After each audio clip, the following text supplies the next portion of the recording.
everyone, and welcome back to the third session of this talk. Presenting will be Ibrahim, and I hope I pronounce this right, Muhanna. Just a quick background, is that all right? A quick bit of background, and it's a long CV, but I'll try and keep it very brief. I love the sentence around stats is the one that excites me. Since 1986, he's advised 52 insurers, 23 governments, and clients in 38 countries. Has written several papers, and this is amazing, delivered over 700 presentations on actuarial issues in 60 countries. Another thing I thought very interesting, you've won the 2020 Max Lander Lifetime Achievement Award from the International Association of Consulting Actuaries, which is their most prestigious award, which is also the first time in the awards history someone from Africa, Asia, or the Middle East was recognized. Tonight, or this morning, wherever you are, you'll be talking about financing healthcare after retirement. And I asked him for one interesting stat or interesting fact about himself, and he mentioned that at the age of 60 he decided to start riding a motorcycle. And he shared with me a great video of when I take it you got your first motorcycle or your Harley, and it looks like an advert for Harley actually, so I was quite impressed. So maybe if I can hand over to you. Thank you, Liam, and good morning everybody, and it is so nice to be with you guys, at least virtually, although I'm carrying with me what our colleagues from Australia gave me in preparation for this Congress many years ago. I still have it, and I was planning to take it with me to Sydney. Unfortunately, I couldn't make the conference in person, so here I am. So let me start by my presentation, and I will take it from here. With due respect to the audience, I just want to give a small background of really healthcare within the social protection concept. For many, many years, the World Bank and even the ILO, they have talked about the different pillars under social protection, and they identified pillar 1, pillar 2, and pillar 3. And in these pillars, they were not talking about healthcare. And only about 10-15 years ago, maybe a little bit more, the World Bank reconsidered their grouping of social protection. And remember, there is something called healthcare, and they remember there is a group of people that they were being overlooked. So they introduced pillar 0 and pillar 4, and without changing the names of pillar 1, 2, and 3. So pillar 0 introduced a new group of people, which are the disadvantaged people and people that are uninsurable. And then they introduced pillar 4 to discuss benefit other than pension. So this is really the pillar systems that they talk about social protection. And here we looked at, since I'm a health actuary myself, I thought this is really disrespectful for the health specialists. So we introduced a new system which is talking about healthcare pillars. And then in these healthcare pillars, we talked about who benefits, who pays, and what are they benefit for. And if you notice that when we are talking about the payment, we highlight very much that healthcare is not only pay-as-you-go system, but really it should be funded partially or fully the way we do with pension. And this is a new concept that the World Bank did not talk about pre-funding of healthcare after retirement. And here I want to mention there were many employers, especially in America and maybe in other countries as well, provided healthcare after retirement for their employees. And after the population matured and people start going up to retirement, they realize that this kind of benefit is too expensive, and they start buying out this benefit out of their active people to tell them, wait a minute, you can drop out of this employment, and this is a big lump sum. And unfortunately, many people did not know that employers are finding the way out the easy way. In Lebanon, for example, one of the major employer, which is an airline with 4,000 employees, barely had any retirees when they introduced that healthcare after retirement. And then when people start retiring, they realize that this will gonna bankrupt the company. The benefits are by far more expensive than they thought about it. And they start giving this people option, and they introduced healthcare after retirement in the national scheme just to get rid of that liability that the employer has. So this is where I have to make some kind of comparison between pension and healthcare, because unfortunately for almost 100 years there are pension actuaries, and people are used to what we are referred to defined benefit plans and so on and so forth. And if you remember also, if I want to divert a little bit, even the defined benefit plans in many countries, employers are trying to get rid out of that liability, and they are moving into defined contribution because they think defined benefit is very difficult to quantify that cost. What is the salary in the future of somebody, and what is the investment return, and so on and so forth, and of course life expectancy and the effect of pension. So if they think defined benefit is complicated, they should know that healthcare is even more complicated. And here I want to say, because there is a new player and a new kid on the block, which is the health provider. Again, I would like to talk about a small phrase that is common in America that says, when you are healthy, you don't shop. When you are ill, you don't care. And it doesn't stop right there. The statement goes, and the providers knows that, and they take advantage of that. And this is why I asked Elena earlier, what about mandatory health? If somebody wants to move around, does the insurance company have the right to refuse him? And she said no. However, in many jurisdictions, private insurance companies have the right to refuse, or if they don't want to refuse, the price is too high, and then the guy has to shop around. So this is, in short, what is the problem, and what makes it very difficult of pricing healthcare is that in pension, if these are the categories that we have to take into consideration, that the computation of pension depends on earning, depends upon the contribution period, depends upon inflation, on mortality, and so on and so forth. But when it comes to healthcare, it is very difficult. The benefit after retirement is whether somebody contributed into the scheme 17 years or 23 years or 6 years, the benefit is the same. Whether his salary is $2,000 or $17,000, the benefit is the same. And more importantly, inflation in healthcare is by far faster than the age increase in salary, and this is what my example is going to be at a later stage of this presentation.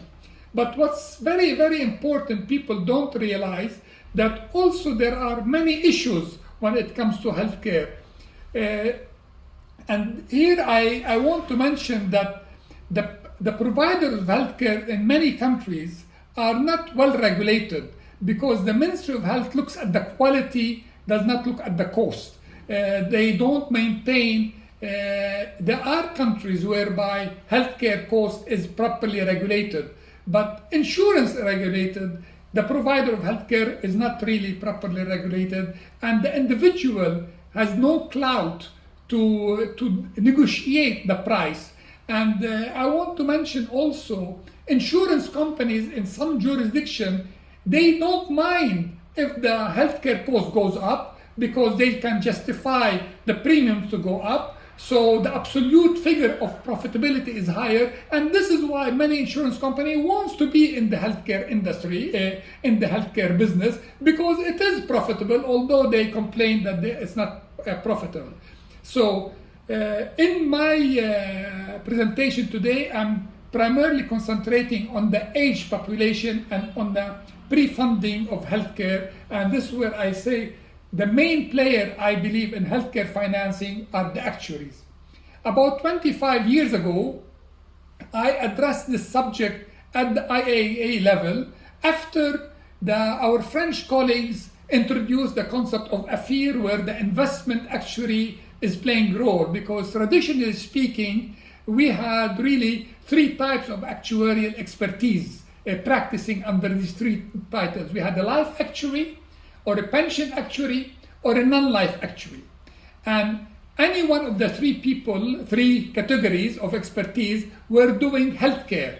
I came to the IAA wanting to establish a health section, and it took me about 2 years to convince the council that there should be a health section. And my argument was, yes, a non-life actuary can certainly price health insurance that is yearly policy. Is very similar to pricing motor insurance.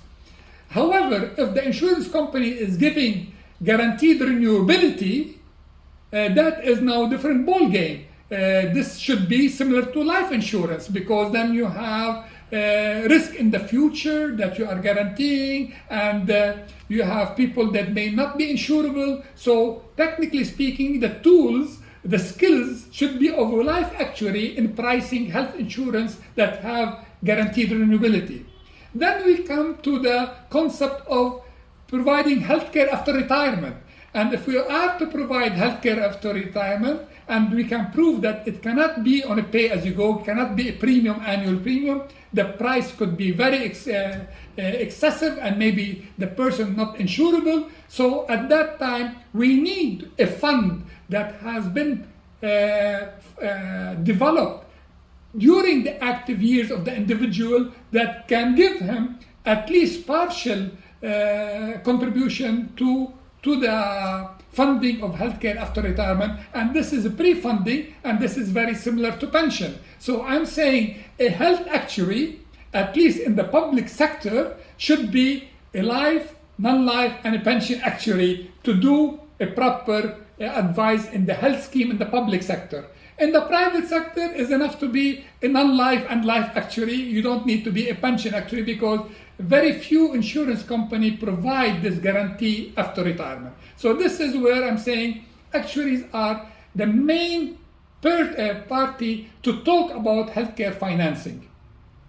I'm going to give a small example, and I'm not going to insult anybody's intelligence. It's a very simplified example just to make a point about the importance of healthcare after retirement. So if we take an individual, and this individual starting to having insurance, and this guy has a certain salary, and the salary is going to grow, and of course there is a cost of healthcare. Although, by the way, I do not subscribe of financing healthcare as a percentage of salary.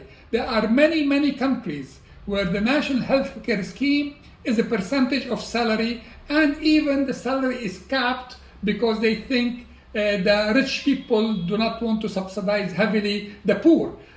So they have subsidy between solidarity between the ill and the healthy, solidarity between the young and the old, but there is no solidarity in between the poor and the rich. So most schemes in healthcare, they have a percentage of salary, but with a capped salary, not open-ended, because they think they don't want to finance it. Anyway, so, but I do not subscribe, and I've said it in public many times, financing healthcare as a percent of salary is not viable.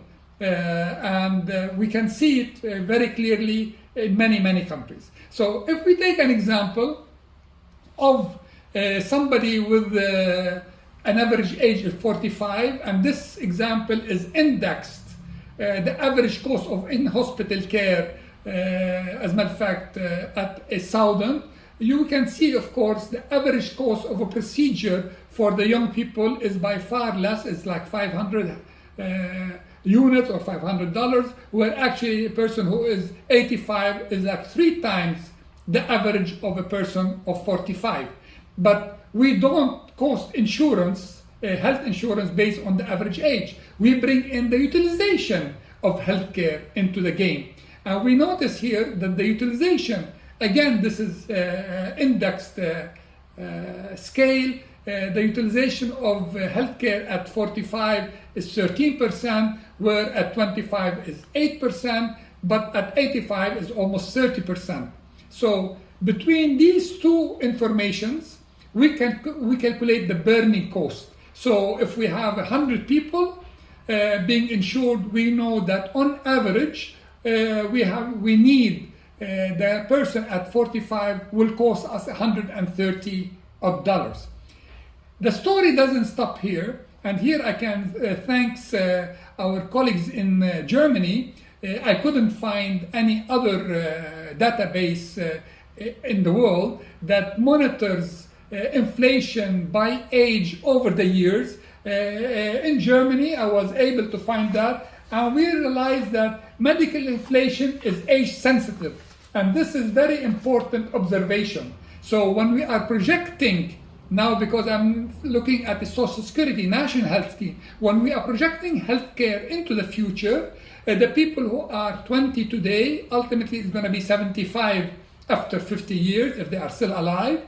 But the inflation during these years are going to differ, and this is the results of what we are looking at. So I would like to mention, this is a repeat of the slide that I had before. A person who is 45, his average cost is 1,000, and at 85, the average cost of the people 85 today is almost 3,000. So the burning cost is very clear today based on the utilization rate that we have done. But what we are going to do, what happens to the person who is 45 today when he becomes 85, 40 years down the line? We will see, based on the inflation, his 45 today, when he becomes 55, his cost will be 375 instead of 191.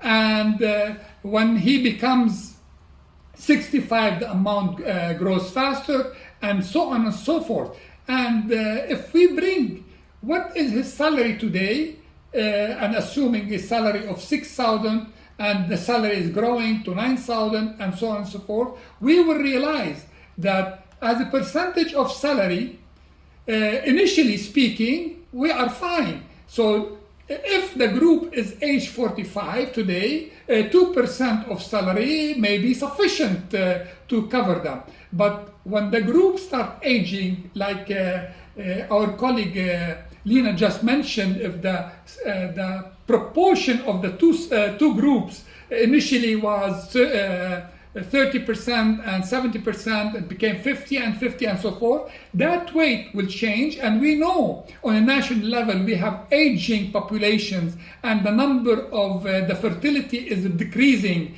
and the life expectancy is increasing. With this kind of balancing, we will realize that the cost of healthcare for the elderly is by far increasing faster than anything else. And this, the only way we can mitigate this is by introducing some kind of pre-funding to equilibrize, or fully funded, but most likely partially funded, to provide this.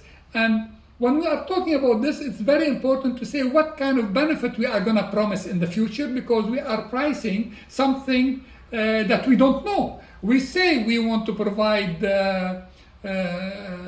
healthcare, but as also our colleague earlier mentioned, that there are new things.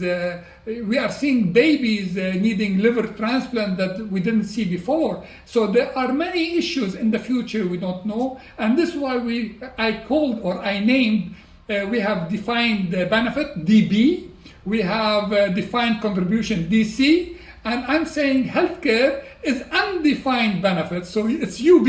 So it's a new thing that we have to bear in mind, and this is where I'm saying social protection have lived, or the current social protection system that we have outlived its lifespan. Social securities are, the way it is being handled, they are overlooking the most important thing. Earlier this morning, we had a session by Steven Spiegel and talked about the survey they have done and concern of people, and we were debating with Dr. Edward about reform and the difficulty of reform and the miscommunication. People are unaware of what are the risks of the future and the cost of the risk.